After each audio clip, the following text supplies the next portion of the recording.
Chapter 35. The Plan. All day long we ate up the road through Montana. It hadn't looked so far on the map, but it was all mountains. We started in the foothills of the Rockies as we left Yellowstone, and all day we climbed up and down. Sometimes the road snaked along the side of a cliff, and the only thing between us and the sharp drop was a piddly railing. Often as we sailed around a bend, we came face to face with a camping trailer swinging its wide body around the curve. "These roads are a dinger," Graham said, but he was like a little kid riding a hobby horse. "Giddy up, let's get a move on," he said, encouraging the car up a hill. "Hee-yaw," he said, as we swept down the other side. I felt as if I was torn in two pieces. Half of me was ogling the scenery. I had to admit that it was as pretty as, maybe even prettier than, Bybanks. Trees and rocks and mountains, rivers and flowers, deer and moose and rabbits. It was an amazing country, an enormous country. But the other half of me was a quivering pile of jelly. I could see our car bursting through the railing and plunging down the cliff. As we approached each curve, I could see it smashing straight on into a truck or a camper. Every time I saw a bus, I watched it sway. I watched its tires spin dangerously close to the gravel at the road's edge. I watched it plunge on, eating up the road, defying those curves. Graham sat quietly, with her hands folded on her lap. I thought she might sleep, especially after staying awake all night, but she didn't. She wanted to hear about Peavey. So all day long, as I took in the scenery, and as I imagined us in 1,000 accidents, and as I prayed underneath it all to any tree whizzing by, I talked about Peavey. I wanted to tell it all today. I wanted to finish it. On the day after Mr. Berkway appeared at Phoebe's house and told us about Mr. Cadaver, Phoebe and I put our plan in motion. We were going to track down Sergeant Bickle's son and, according to Phoebe, discover the whereabouts of Phoebe's mother. I wasn't positive that Sergeant Bickle's son was a lunatic, and I wasn't convinced he would lead us to Phoebe's mother, but enough of Phoebe's tales had been transplanted into my brain so that I was caught up in the plan. Like Phoebe, I was ready to take some action. We could hardly sit still all day at school. Phoebe especially was fired up. She was worried too. She was afraid we might not discover her mother alive, and I was beginning to share that fear. At school, everyone was still buzzing about the journal readings. Everyone wanted to know who had written about the murder. Alex avoided Mary Lou because of what she had said about his being a pink jerk, and Mary Lou avoided Beth Ann because of what Beth Ann had written about the chicken kisses. Megan and Christy taunted Beth Ann with, "Did you really tell Mary Lou that kisses taste like chicken? Did she really believe you?" And they taunted me with, "Do you really kiss trees? Didn't you know you're supposed to kiss boys?" In English class, everyone badgered Mr. Berkway to finish reading the journal entry that he had begun yesterday, the one about Mrs. Corpse and the body, but Mr. Berkway did not read any more journals. Instead, he apologized for hurting people's feelings by reading their private thoughts aloud, and he sent us to the library. There, Ben trailed me. If I looked at the fiction section, he was right beside me. If I moved over to examine the magazines, there he was flipping through one as well. Once his face made contact with my shoulder. He was definitely trying to plant a kiss on me. I knew he was, but there was nothing I could do about it. I could not help it that whenever he aimed his mouth in my direction, my body was already moving away. I needed a little warning. I tried remaining completely still for several consecutive minutes, and during those minutes, I detected Ben leaning slightly toward me several times. Each time, however, he drew back, as if someone were controlling him by an invisible thread. Across the library, Beth Ann called, "Sel, there's a spider! Oh, Sel, kill it!" When the final bell rang, Phoebe and I were out of school like a shot. At Phoebe's house, we examined the telephone directory. "We've got to hurry," Phoebe said, "before Prudence or my father comes home." There were 6 Bickles listed in the directory. We took turns calling. Each time we asked for Surgeon Bickle. The first two people said we must have the wrong number. The third number we dialed was busy. The fourth, no answer. The fifth was answered by a crotchety woman who said, "I don't know any surgeons." The sixth number was answered by an elderly man who must have been lonely, because he talked on and on about once knowing a Surgeon Freeman in the war, but that was back in 1944, and he also knew a Surgeon Bones and a Surgeon Dowdy, but he did not know a Surgeon Bickle. "What are we going to do?" Phoebe wailed. "Prudence will be home any minute, and we still don't know which is the right Bickle." The busy number was still busy. The previous unanswered one rang and rang, and just as Phoebe was about to hang up she heard a voice. "Hello," she said. "May I speak with Surgeon Bickle, please?" There was a pause as she listened. He's still at work?" Phoebe was jumping up and down. "Thank you," she said, trying to make her voice serious. "I'll call later. No message. Thank you." "Yes," she said when she hung up. "Yes, yes, yes." She was hugging me half to death. "You'll have to do phase 2. Tonight."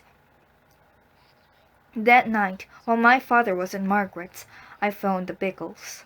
I prayed that Surgeon Bickle wouldn't answer, but I was prepared to disguise my voice in case he did. The phone rang and rang. I hung up. I rehearsed my voice and what I would say. I tried again. On the 7th ring, the phone was answered. It was Surgeon Bickle. "My name is Susan Longfellow," I said. "I'm a friend of your son's. I was wondering if I might speak with him." I prayed and prayed that he had only one son. "He isn't here," Surgeon Bickle said. Would you like to leave a message? Do you know when he'll be home?" There was a pause. "How did you say you know my son?" This made me nervous. "How do I know your son? Well, that's a long story. Basically, the way I know him is... Actually, this is a little embarrassing to admit. My hands were sweating so much I could hardly hang on to the phone. The library, yes, I know him from the library, and he loaned me a book, but I've lost the book." "Maybe you should explain this all to him," Surgeon Bickle said. "Yes, maybe I should do that." I wonder why he gave you this phone number," he said. "I wonder why he didn't give you his number at school." "At school? Actually, the thing is, I think he did give me that number too, but I've lost it." "You sure lose a lot of things," he said. "Would you like his number at school?" "Yes," I said, "or better yet, maybe you could give me his address and I'll just send him the book." "I thought you said you lost the book." "Actually, yes, but I'm hoping to find it," I said. "I see," he said. "Just a minute." There was a muffled pause as he put his hand over the receiver and called, "Honey, where's Mike's address?" Mike. Brilliant. A name. I felt like the chief inspector. I felt like I had just discovered the most important clue in the criminal investigation of the century. To top it off, Surgeon Bickle gave me Mike's address. I was sorely tempted to end the conversation by informing Surgeon Bickle that his son was a potential lunatic, but I refrained. I thanked him and immediately phoned Phoebe. "You're brilliant," she said. "Tomorrow we'll nail Mike the lunatic." Chapter 36. The Visit. The next day, Saturday, when Phoebe and I reached the bus stop, Ben was standing there. "Oh, crud," Phoebe muttered. "Are you waiting for this bus? Are you going to Chanting Falls?" "Yup," he said. "To the university?" "Nope." Ben pushed his hair from his eyes. "There's a hospital there. I'm going to see someone." "So you're taking this bus?" Phoebe said. "Yes, Phoebe, I am taking this bus. Do you mind?" The three of us sat on the long bench at the back of the bus. I was in between Phoebe and Ben, and his arm pressed up against mine. Phoebe said we were visiting an old friend at the university. Each time we rounded a curve, Ben leaned against me or I leaned against him.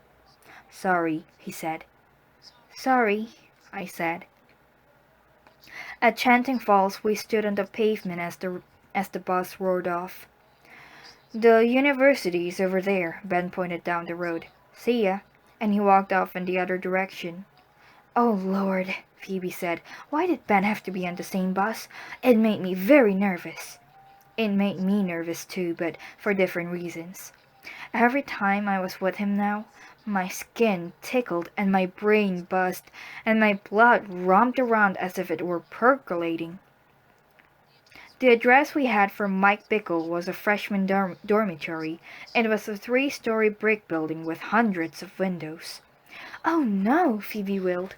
"I thought it might be a little house or something." Students were coming in and out of the building and walking across the lawn. Some were sitting on the grass or benches studying. In the lobby was a reception desk with a handsome young man standing behind it. "You do it," Phoebe said. "I just can't." We stood out like pickles in a pea patch. There were all these grown-up college students, and here we were, two puny 13-year-old girls. Phoebe said, "I wish I had worn something else." She picked lint off her sweater.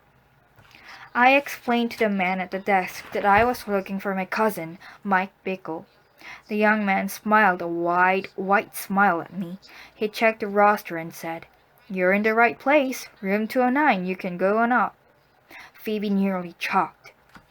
"You mean we could go right up to his room?" "Sure," the young man said. "Through there," he gestured. We walked through swinging doors. Phoebe said, "Really? I'm having a heart attack. I know it. I can't do this. Let's get out of here." At the end of the hall, we slipped out the exit. What if we knocked on his door and he opened it and pulled us inside and slit our throats? Students were milling around on the lawn. I looked for an empty bench on which we might sit. On the far side of the lawn, I saw the backs of 2 people, a young man and an older woman. They were holding hands.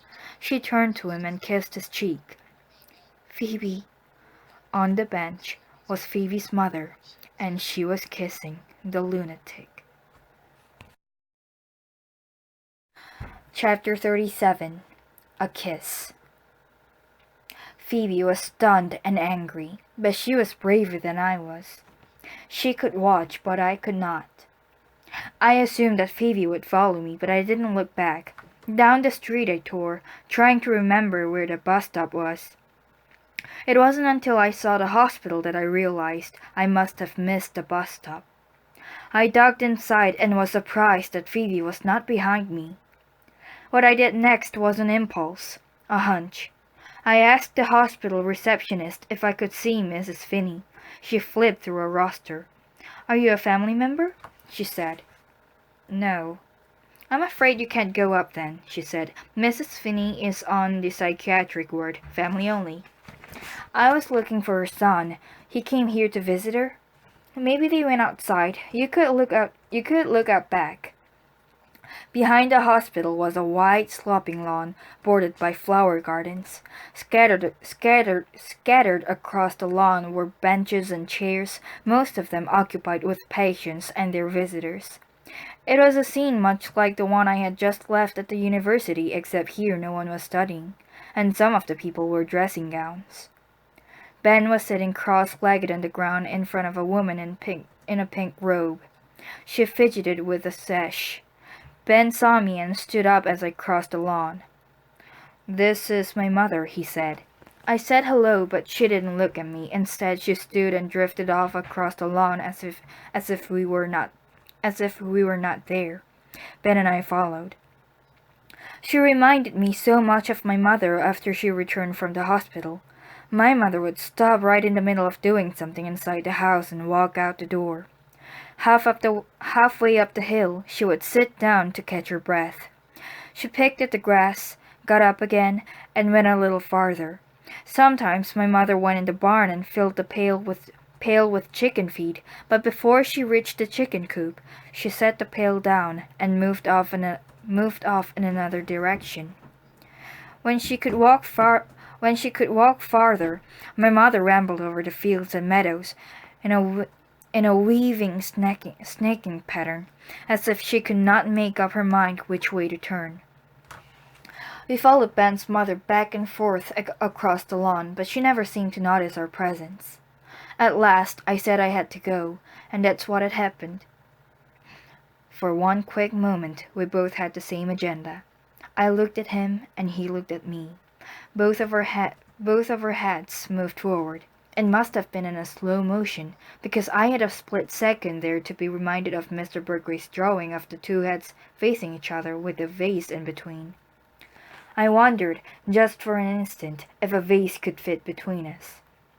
If there had been a vase, we would have squashed it because our heads moved completely together and our lips landed in the right place, which was on the other person's lip. Our other person's lips. It was a real kiss, and it did not taste like chicken.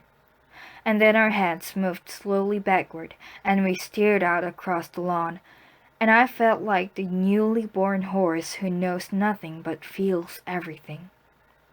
Ben touched his lips. "Did it taste a little like blackberries to you?" he said.